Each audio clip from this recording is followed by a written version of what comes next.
Welcome to Rabbit Hole Reviews. Today we're going to do something a little different. We are going to do an unboxing video rather than a full review of a pistol or a long gun or what I normally do.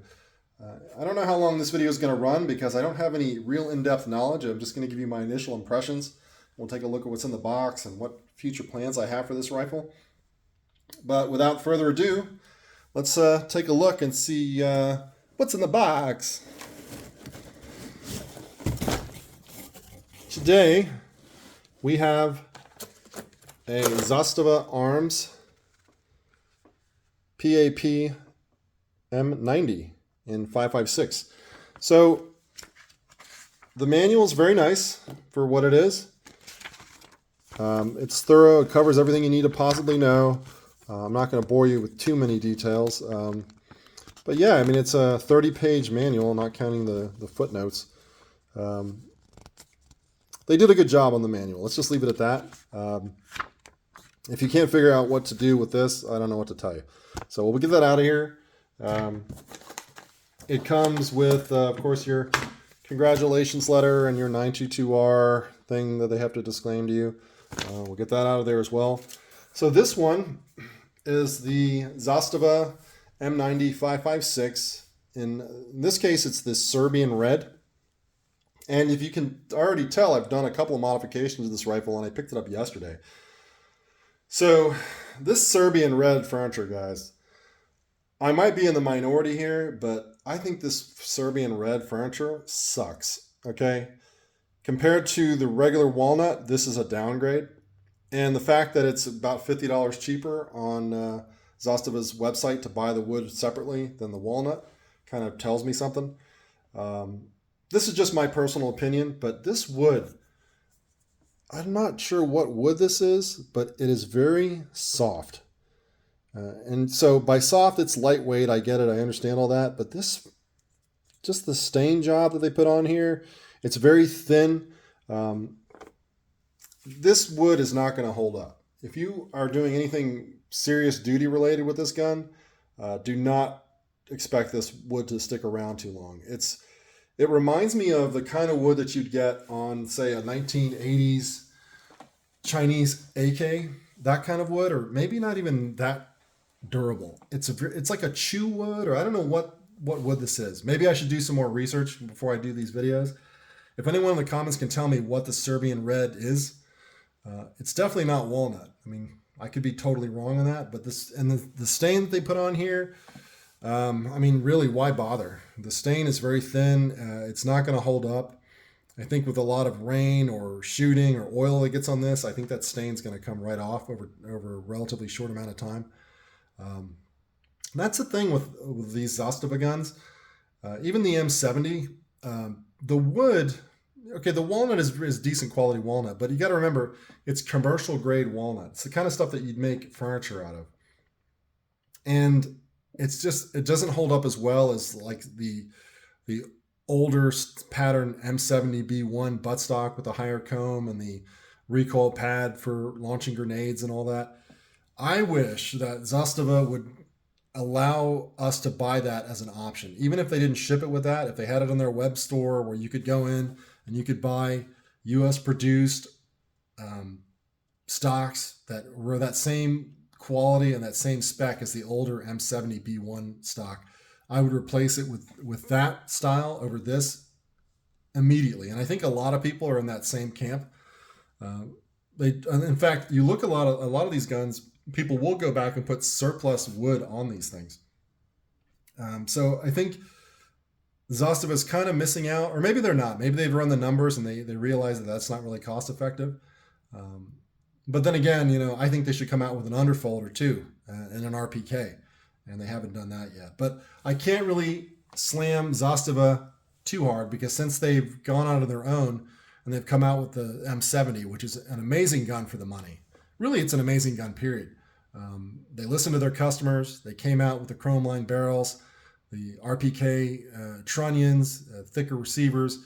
So they definitely have their ear to the ground, and Zastava knows what they're doing in terms of that department. Now, I have a bias towards Yugoslav or Zastava in general. And this rifle is no exception. Fit and finish on it's very nice. All the rivets are fine. No major issues there. I'm not expecting perfection either.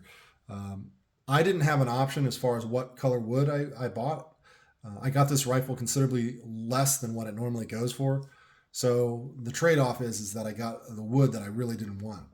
And now that I have it in my hands, I can see why initially I wasn't really too enthused about Serbian red. So let's just say that this wood's coming off and very soon. So I've already done some changes to it. So you can see that I replaced the pistol grip already. I happen to have one laying around. So I put an older Yugoslav pattern style military grip on this rifle. This one's actually US made. I didn't know they actually had that. But overall, very happy with the gun. It has, of course, the adjustable gas block feature that the M77 has, which I also picked up one of those a few months ago. Very well executed. Everything's just so nice in these guns.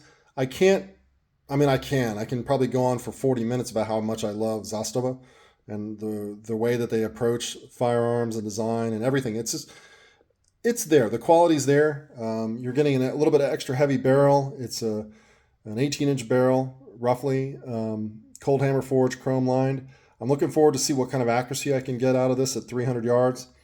And that's really my intended use, out to probably 300-400 tops. And so with that, I'm probably going to get some sort of magnified optic, right? I mean, I could go with a red dot, but I think this rifle's optics worthy.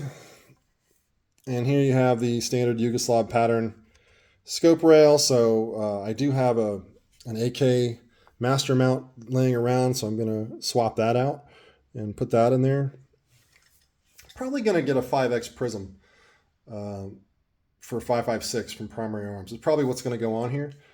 Anyway, I tend to frickin' ramble, don't I?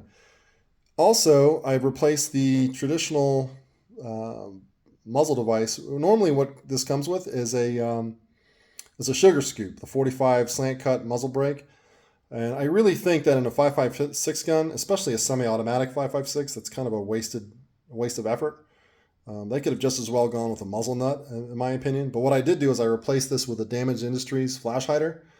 And Damage Industries makes some really nice stuff. I have another Damage Industries muzzle brake on the M77, and that really does reduce the felt recoil of the 7.62 NATO in the M77. It wasn't bad recoiling to begin with, but that really tames it. And if you don't mind a little bit extra muzzle blast, which to me doesn't really matter when you actually use it operationally or outside, you forget about the muzzle blast pretty quick. You do get a nice recoil reduction, helps you with follow-up shots and just overall shootability and fatigue. But yeah, this gun, everything, it's got the traditional push button release for the dust cover. The sights are in the white. Aside from the adjustable gas block, it's identical to the M70 in its layout. Obviously the caliber is different, but everything else is pretty much identical. The magazines, it comes with one polymer magazine, as you see here. They're actually quite nice. They have a steel reinforcement on the rear locking tang, the tab, and it has steel reinforcements in the feed lips. Now, of course, this magazine's loaded. Of course, it didn't come loaded. I loaded it to test the lockup with a loaded magazine, and the lockup is quite nice. If you look, all right, we'll put the weapon on safe. The lockup is quite nice. Minimal side to side, really nothing front to back. Front to back's really the one you want to worry about. Magazines are pretty good. I will probably get a few more of the polymers, but I'm also getting the steel magazines from Zastava. Now, the downside of those is, they're $40 a piece, so how many of those can you really afford, right? I'll get a few of those to test those out as well. A loaded magazine with 30 rounds of 5.56, 55 grain full metal jacket comes in at just under a pound and a quarter. I think 1.21 pounds or 2 pounds. So just assume it's at 1.25 pounds per loaded magazine. So that's a data point that you can factor into your loadout. Overall, I'm very happy with this gun. The Serbian red is really the only downside in my view.